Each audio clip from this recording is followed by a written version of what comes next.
Yang kacaunya lagi ya, merasa masih suami, merasa masih istri, tapi hakikatnya mereka sudah bercerai. Ini yang kasihan nih. Padahal si suami udah ngucapin talak berkali-kali, atau ngucapin talak satu kali cuman sudah keluar dari masa iddah misalnya. Jadi yang tahu kan hanya berdua aja, suami istri. Di ayahnya nggak tahu, ibunya nggak tahu, Pak RT, Pak RW nggak tahu. Ya kalau tetangga tahu, misalnya udah cerai, kemudian masih kumpul ya, setelah masa iddah keluar misalnya, ya digerebek sama masyarakat. Cuman kan nggak ada yang tahu. Cuman karena saking nggak ada yang tahunya, dijadikan kesempatan.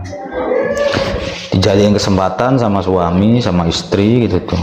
Meskipun hakikatnya mereka sudah bercerai, ya mereka tetap kumpul kebo. Dan yaumal qiyamah fahuwa zaniun wahiyya zaniyatun, di hari kiamat ya, suaminya zina, perempuannya statusnya zina.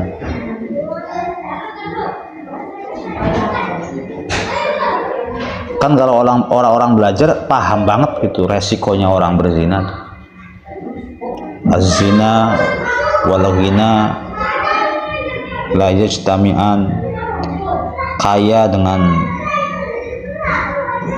zina itu tidak akan bertemu dalam satu orang. Inna li ahlin nar soyhah, penduduk neraka itu pada menjerit. Minnatni farjizani, sebabkan karena bau busuknya orang yang berzina. Jadi resikonya zina tuh ngeri ya.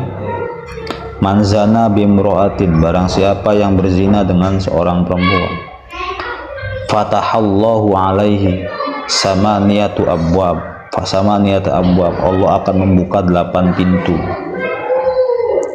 minan nar, dari neraka, fi kubrih, di dalam kuburannya. Nanti di kuburannya orang yang zina itu maka ada 8 pintu yang langsung tembus dari api neraka. Yakhruju min tilkan abwab, keluar dari masing-masing satu pintu tersebut, aqaribu wa hayyatun ila yaumil qiyamah. Ada ular-ular yang besar, ada kalajengking. Dan di dalam kubur sampai hari kiamat. Ini resikonya orang berzina tuh. Sedangkan mereka ya kalau ditanya, ya bukan ditanya lagi, ngakunya kan masih suami istri, padahal hakikatnya udah zina. Dan ini marak di mana-mana karena nggak tahu, saking nggak ngertinya tentang hukum talak, nggak ngerti talak, nggak ngerti zihar, nggak ngerti li'an, nggak ngerti ila gitu tuh. Sehingga dalam rumah tangga ini nggak bawa ilmu. Sehingga mau nggak mau kan mereka bertanya kepada ahlinya yang ngerti begitu tuh.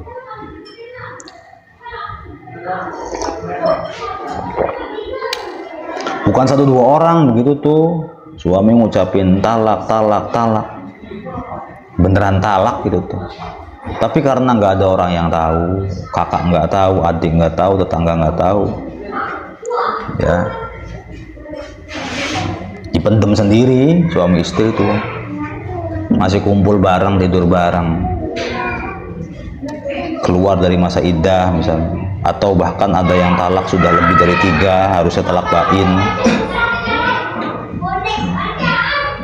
Cuman karena nggak ada yang tahu ya mereka aman-aman saja. Alam ya'lam bi annallaha yara. Mereka nggak ngerasa bahwa Allah itu lihat, karena pada nggak takut sama Allah, takutnya sama orang, takut digerebek. Kalau orang takut sama Allah mah suaminya juga gimana ini hukumnya nih, saya udah mentalak kamu. Istrinya juga paham kalau takut sama Allah mah, iya mas gimana, kita udah cerai kok kita masih bareng gitu. Tapi kalau nggak takut sama Allah, yang ditakutkan oleh tetangga ya sudah nggak apa-apa, yang penting orang-orang nggak pada tahu kita udah talak. Padahal talaknya udah ping 100, melebihi kapasitas itu mah.